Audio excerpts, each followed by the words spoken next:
सभी को जय मसीह की। आज हम उत्पत्ति का चैप्टर 12 को जो है वो पढ़ेंगे और हिंदी में इसे पूरा समझेंगे, ताकि जो हिंदी समझते हैं उन्हें भी ये समझ आए, और जो जन इस वीडियो को देखेगा वो ब्लेस्ड होगा, डिलीवर होगा और आज़ाद होगा प्रभु यीशु मसीह के नाम में। आमीन आमीन। अब्राहम दी बुलाहट। परमेश्वर ने अब्राहम ਨੂੰ ਕਿਹਾ, ਤੂੰ ਆਪਣੇ ਦੇਸ਼ ਸੰਬੰਧੀਆਂ ਤੇ ਪਿਤਾ ਦੇ ਘਰ ਨੂੰ ਛੱਡ ਕੇ ਉਸ ਧਰਤੀ 'ਤੇ ਜਾ ਜਿਸ ਬਾਰੇ ਮੈਂ ਤੈਨੂੰ ਦੱਸਾਂਗਾ। ਮੈਂ ਤੇਰੇ ਤੋਂ ਇੱਕ ਵੱਡੀ ਕੌਮ ਪੈਦਾ ਕਰਾਂਗਾ। ਮੈਂ ਤੈਨੂੰ ਆਸ਼ੀਸ਼ ਦੇਵਾਂਗਾ ਕਿ ਤੇਰਾ ਨਾਂ ਉੱਚਾ ਹੋਵੇ ਤੇ ਤੂੰ आशीष का कारण होवे। सो परमेश्वर ने अब्राहम से कहा कि तू अपने देश संबंधियों और पिता के घर को छोड़कर उस धरती पर चला जा जहाँ पर मैं तुम्हें लेकर चलूँगा। परमेश्वर ने कहा कि मैं तुमसे एक बहुत बड़ी कौम पैदा करूँगा। मैं तुम्हें इतना आशीषित करूँगा कि तेरा नाम जो होगा वो तेरे नाम को इतना ऊंचा करूँगा कि तू आशीष का कारण होगा, और तेरे से एक बहुत बड़ी कौम को मैं पैदा करूँगा। ਤੈਨੂੰ ਆਸ਼ੀਸ਼ ਦੇਣ ਵਾਲਿਆਂ ਨੂੰ ਮੈਂ ਆਸ਼ੀਸ਼ ਦੇਵਾਂਗਾ, ਪਰ ਤੇਰੇ 'ਤੇ ਸ਼ਰਾਪ ਦੇਣ ਵਾਲਿਆਂ ਨੂੰ ਮੈਂ ਸ਼ਰਾਪ ਦੇਵਾਂਗਾ। तेरे द्वारा धरती के सब लोग आशीष प्राप्त करेंगे। परमेश्वर ने उससे कहा कि जो तुम्हें आशीषित करेगा मैं उसे आशीषित करूँगा, और जो तुझे श्राप देगा मैं उसे श्रापित करूँगा। तेरे द्वारा परमेश्वर ने कहा कि तेरे द्वारा धरती, जो ये धरती है उसके सब लोगों को परमेश्वर ने कहा कि मैं तुम्हारे द्वारा जो है आशीषित करूँगा। परमेश्वर ने उसे ये वर्ड्स दिए। अब्राहम उस समय 75 ਸਾਲਾਂ ਦਾ ਸੀ ਜਦੋਂ ਉਹ ਪਰਮੇਸ਼ਵਰ ਦੇ ਕਹੇ ਅਨੁਸਾਰ ਹਰਾਨ ਤੋਂ ਚੱਲਿਆ। ਲੂਤ ਵੀ ਉਸ ਦੇ ਨਾਲ ਗਿਆ। ਸੋ ਅਬਰਾਮ ਆਪਣੀ ਪਤਨੀ, ਆਪਣੀ ਭਤੀਜੇ ਲੂਤ ਅਤੇ ਆਪਣੇ ਸਭ ਮਾਲ ਮੱਤੇ ਸਮੇਤ ਜੋ ਉਸ ਨੇ ਹਰਾਨ ਵਿੱਚ ਪੈਦਾ ਕੀਤਾ ਸੀ, ਹਰਾਨ ਤੋਂ ਕਨਾਨ ਦੇਸ਼ ਵੱਲ ਚੱਲ ਪਿਆ। सो जो अब्राहम था फिर वो तब 75 सालों का था। उसकी उम्र तब 75 साल की थी जब वो अपने देश से चल पड़ा परमेश्वर के कहे अनुसार। पर उसे कुछ पता नहीं था कि उसने कहाँ जाना है, क्या करना है। पर वो परमेश्वर के कहे अनुसार चला, और उसके साथ उसकी पत्नी, उसका भतीजा जो लूत था वो भी चल पड़ा। और वो अपने देश से अपना सब जो उसका माल था, उसके पशु थे, सब कुछ लेकर वो हरान से कनान की ओर चल पड़ा। पर ਜਦੋਂ ਉਹ ਕਨਾਨ ਦੇਸ਼ ਦੀ ਧਰਤੀ 'ਤੇ ਪਹੁੰਚ ਗਿਆ ਤਾਂ ਅਬਰਾਹਮ ਨੇ ਸਾਰੀ ਧਰਤੀ ਦਾ ਦੌਰਾ ਕੀਤਾ ਤੇ ਉਹ ਮਿਰੋਨ ਦੇ ਪਵਿੱਤਰ ਰੁੱਖ ਸ਼ਕਮ ਦੀ ਥਾਂ ਉੱਤੇ ਪਹੁੰਚ ਗਿਆ। ਉਸ ਸਮੇਂ ਅਜੇ ਕਨਾਨੀ ਲੋਕ ਉੱਥੇ ਰਹਿੰਦੇ ਸਨ। ਪ੍ਰਭੂ ਨੇ ਉੱਥੇ ਅਬਰਾਮ ਨੂੰ ਦਰਸ਼ਨ ਦੇ ਕੇ ਕਿਹਾ, ਇਹ ਉਹ ਦੇਸ਼ ਹੈ ਜੋ ਮੈਂ ਤੇਰੇ ਵੰਸ਼ ਨੂੰ ਦੇਵਾਂਗਾ। ਅਬਰਾਹਮ ਨੇ ਉੱਥੇ ਪ੍ਰਭੂ ਦੇ ਲਈ ਇੱਕ ਵੇਦੀ ਬਣਾਈ ਜਿਸ ਨੇ ਉਸ ਨੂੰ ਦਰਸ਼ਨ ਦਿੱਤਾ ਸੀ। ਫਿਰ ਅਬਰਾਮ ਉੱਥੋਂ ਬੈਤ-ਏਲ ਦੇ ਪੂਰਬੀ ਪਾਸੇ ਦੇ ਪਹਾੜ ਵੱਲ ਚੱਲ ਪਿਆ ਤੇ ਉੱਥੇ ਆਪਣੇ ਤੰਬੂ ਗੱਡ ਦਿੱਤੇ। ਉਸ ਨੇ ਇੱਕ ਪਾਸੇ ਪੱਛਮ ਵਿੱਚ ਬੈਤ-ਏਲ ਸੀ ਅਤੇ ਦੂਜੇ ਪਾਸੇ ਪੂਰਬ ਵੱਲ ਆਈ ਸੀ। ਉੱਥੇ ਅਬਰਾਹਮ ਨੇ ਪ੍ਰਭੂ ਦੇ ਲਈ ਇੱਕ ਵੇਦੀ ਬਣਾ ਕੇ ਉਸ ਦੇ ਨਾਂ ਦੀ ਉਪਾਸਨਾ ਕੀਤੀ। ਫਿਰ ਅਬਰਾਹਮ ਥਾਂ ਹੁੰਦਾ ਹੋਇਆ ਦੱਖਣ ਵੱਲ ਅੱਗੇ ਵਧਦਾ ਗਿਆ। सो जो था अब्राहम था फिर वो कनान देश की कनान देश था वहाँ पर पहुँच गया था। अब्राहम जो था उसने फिर वहाँ पर परमेश्वर के लिए एक वेदी बनाकर उसके लिए होम बलि चढ़ाई, क्योंकि फिर वो आगे फिर उसने जो प्रभु ने कहा कि ये वो उसे दर्शन, जब उसने बलि चढ़ाई तो परमेश्वर ने उसे दर्शन देकर कहा कि ये वो देश है जो मैं तेरे वंश को दूंगा। अभी पर वहाँ पर कनानी लोग ही रहते थे, पर परमेश्वर ने उसे पहले ही वो देश दे दिया था। परमेश्वर ने फिर उसे जब दर्शन देकर कहा तो अब्राहम ने फिर आगे चला। फिर वो बैतेल के पास उसने अपने जो थे वो तंबू लगा लिए थे, और फिर वो था आगे बढ़ता गया और जो दक्षिण की ओर होता हुआ वो आगे बढ़ने लगा। पर अभी वहाँ पर कनानी लोग ही रह रहे थे, पर परमेश्वर ने उसे वो धरती पहले ही दे दी थी।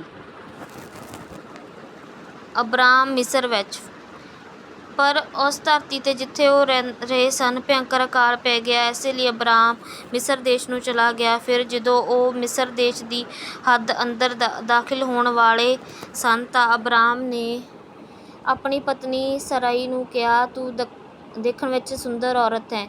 ਮਿਸਰੀ ਤੈਨੂੰ ਦੇਖਦਿਆਂ ਹੀ ਸਮਝ ਜਾਣਗੇ ਕਿ ਤੂੰ ਮੇਰੀ ਪਤਨੀ ਹੈ ਅਤੇ ਉਹ ਮੈਨੂੰ ਮਾਰ ਦੇਣਗੇ ਪਰ ਤੈਨੂੰ ਰੱਖ ਲੈਣਗੇ। ਇਸੇ ਲਈ ਤੂੰ ਕਹਿਣਾ ਕਿ ਤੂੰ ਮੇਰੀ ਭੈਣ ਹੈ, ਤਾਂ ਉਹ ਮੇਰੇ ਨਾਲ ਚੰਗਾ ਵਰਤਾਓ ਕਰਨਗੇ ਅਤੇ ਤੇਰੇ ਕਾਰਨ ਮੇਰੀ ਜਾਨ ਵੀ ਬਚ ਜਾਵੇਗੀ।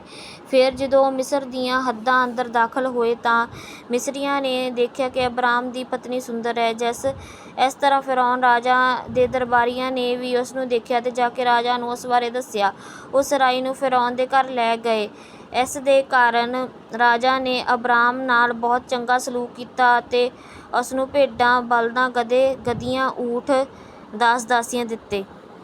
सो तब जहाँ पर वो रह रहे थे अब्राम, बैतेल और पूरब की पास एक आई थी, वहाँ पर वो रह रहे थे।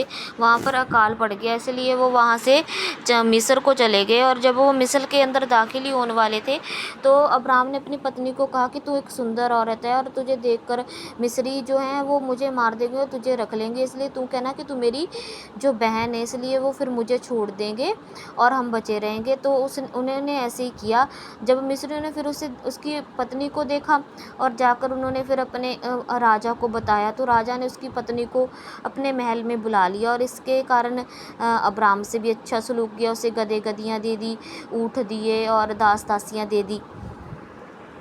पर प्रभु ने सराई ਦੇ ਕਾਰਨ ਫ਼ਿਰੌਨ ਰਾਜਾ ਤੇ ਉਸ ਘਰ ਦੇ ਲੋਕਾਂ 'ਤੇ ਬਿਮਾਰੀਆਂ ਘੱਲੀਆਂ। ਸੋ ਫ਼ਿਰੌਨ ਨੇ ਅਬਰਾਮ ਨੂੰ ਸੱਦ ਕੇ ਕਿਹਾ, ਇਹ ਮੇਰੇ ਨਾਲ ਤੂੰ ਕੀ ਕੀਤਾ ਹੈ?